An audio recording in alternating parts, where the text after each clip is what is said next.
am I. Welcome to the Cross-Shaped Community Podcast, where we're exploring the unique form of community Jesus intends for the church. What I call cross-shaped community. The kind of community that helps people stay united during testing times. And the unity of our churches has certainly been severely tested by the New Zealand COVID-19 vaccine mandates that came into effect at the end of 2021, requiring all organisations, including churches, to limit who and how many could meet together in person based on their vaccination status. In this podcast series, I've been interviewing pastors to find out how their church went about keeping unity with or without the vaccine passes. I'm about to interview Pastor Neil Baker of the Auckland Baptist Tabernacle. Then at the end of the interview, I'll be providing a cross-shaped reflection on the Tabernacle's approach to keeping unity. Kia ora, Neil. Thanks for being willing to be interviewed. So let's begin by finding out about the context of the Auckland Baptist Tabernacle. If someone has just moved to your neighbourhood, looking for a church to attend, how would you describe your church, the Auckland Baptist Tabernacle, to them? I'd present us as being an authentic community of God's people. I think there's a vibrancy in our different aspects of our community. I think there's a friendliness, but one of the things that does is a distinctive of who we are is that we're a multi-cultural, multi-congregational church. So we do have different congregations and ways of relating and so forth as a result of that. But one of our uniquenesses is we are an inner city church located, in terms of our facility at least, at the top of Queen Street in Auckland's inner cities and CBD, but with people that really come right across the whole spectrum of Auckland as a city. So it's a really interesting mix of people and expressions of church life. And now another part of what we are an evangelical church, so we're very clear about that, loving God, loving His Word, and loving being part of the living out of the gospel and what that means. But we're also a connected part of the Baptist family of churches. So that's another unique aspect of who we are. Yeah. So I expect now that you've had to work through many divisive issues over the years of your pastoral ministry. How divisive was the vaccination mandate and traffic light system for the TAB? Well, obviously these were big issues for all local churches to work through and to make decisions on.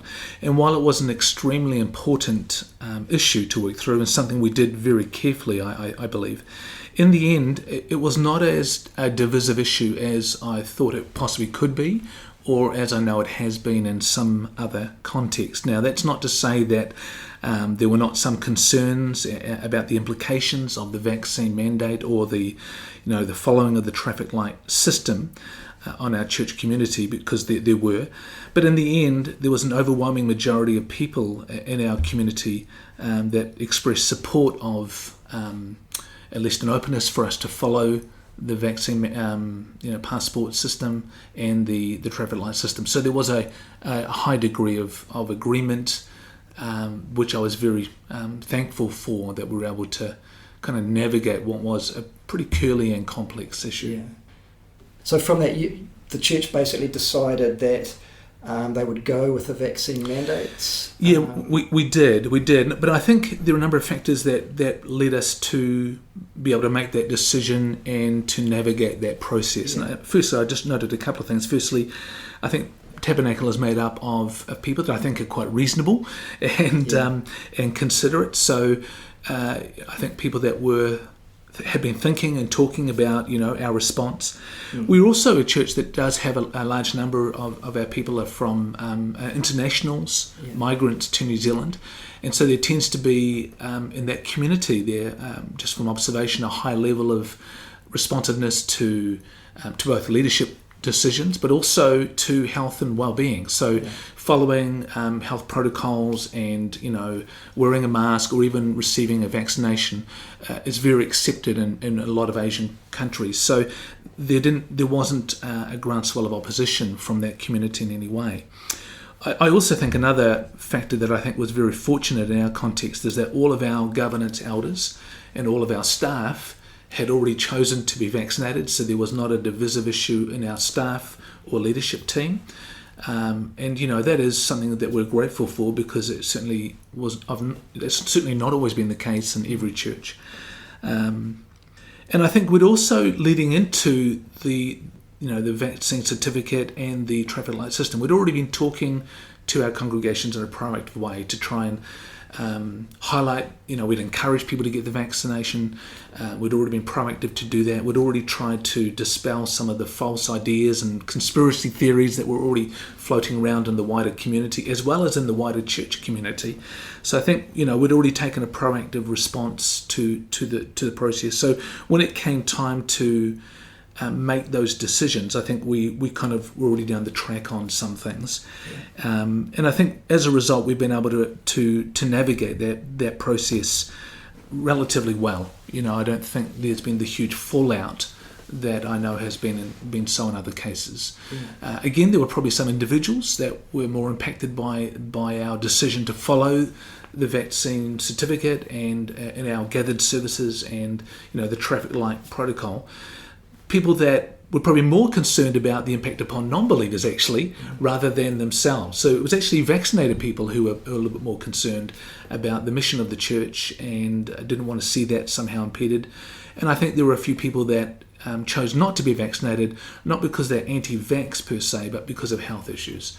So I think it was a very small percentage of people that were not opposed, but probably weren't embracing of it fully, but the vast majority were. So it was very clear for us that it was the best pathway to embrace the vaccine certificate and the following of the traffic light system. Neil, were there any specific steps that you took to kind of work this through to a final decision on whether to accept use of vaccine passes for attending church? And how did you work through that? Yeah, I think there were some very definite steps in that process. I think firstly, our governance elders board, who are the oversight of the whole of the tabernacle and our congregations, were in agreement that we needed to be proactive and to take a steer. And that steer was that the encouragement was that we did follow this process, not just in some naive way, but in a deliberate way, in a way that would be supportive and the right thing to do. So there was a sense that our board felt that was good to do. I think we also discussed that with the pastors, yourself, and our staff team, and again there was general consensus that it was the right thing to do. There was, however, a desire to ensure that we were taking our congregations and members with us, and that they were also a voice in this. So one of the things we did do was we firstly did an anonymous survey to invite people's feedback as to their response to the following of the vaccine certificate, as well as the traffic light system, and how that would impact upon people's engagement and so on. And so we did that as an anonymous survey, and what it indicated was that a vast majority of our people were vaccinated. So I think 95% plus of our people were either vaccinated or planning to be, and that a majority of our people would be more willing to support the process than were not. So it was a no-brainer for us to say, look, this is going to be the best process for us.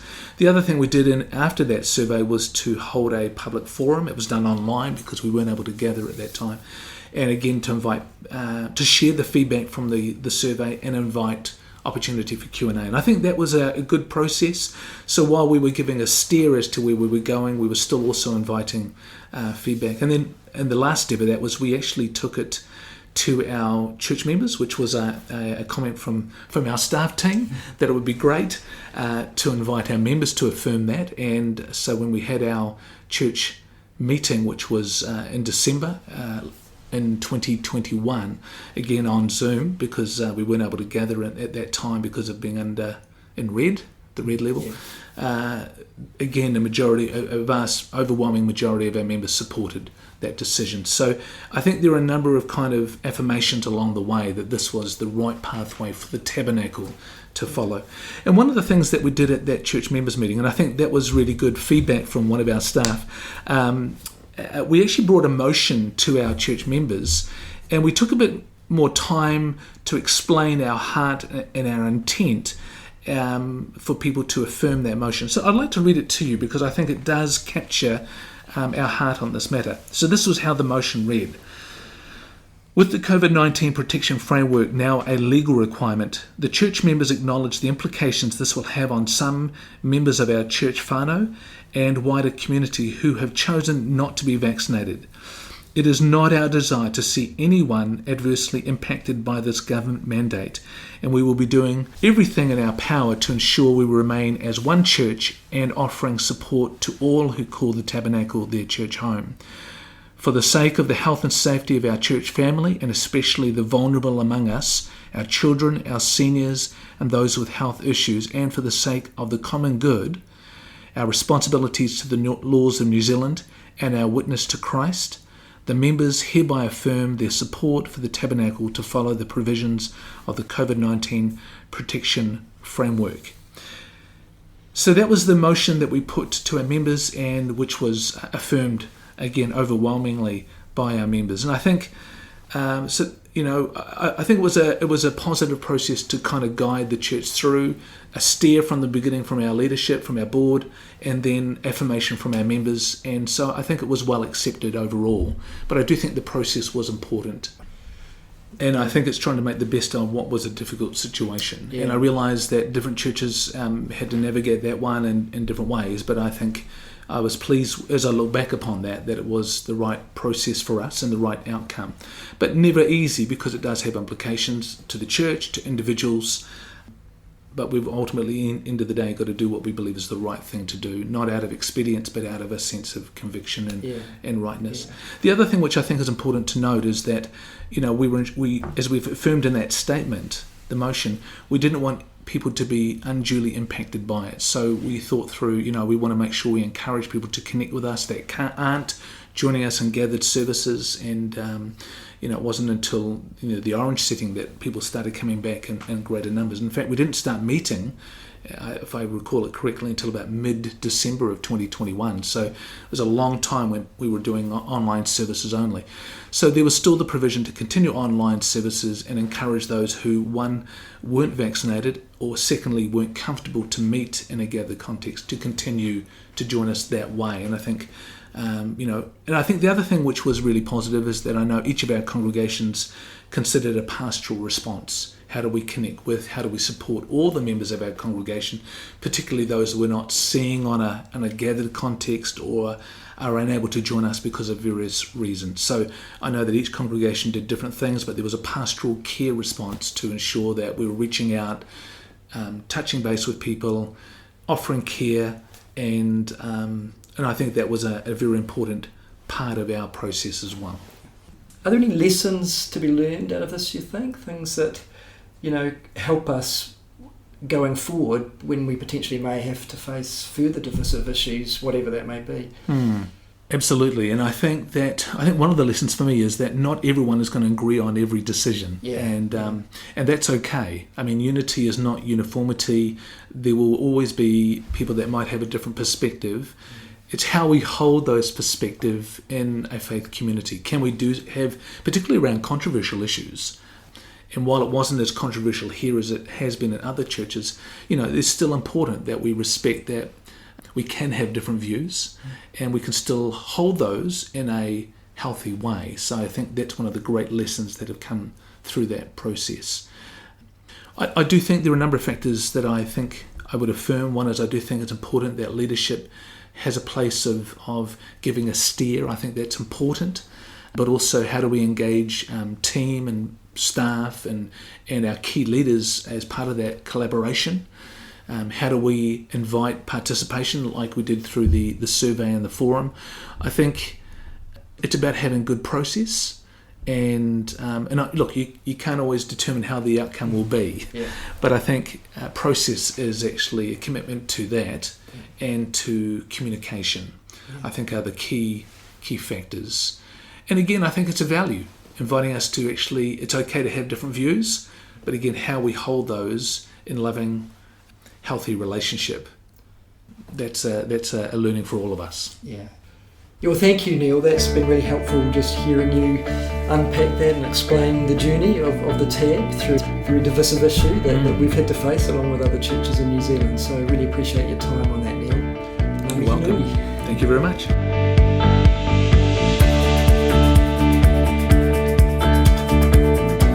Here's my cross-shaped reflection on this interview with Neil Baker. I believe that whenever churches encounter divisive issues, we have the opportunity of deliberately practicing what I call cross-shaped community. We do so in how we respond to those on the other side of the dividing line that's threatening to fracture our community.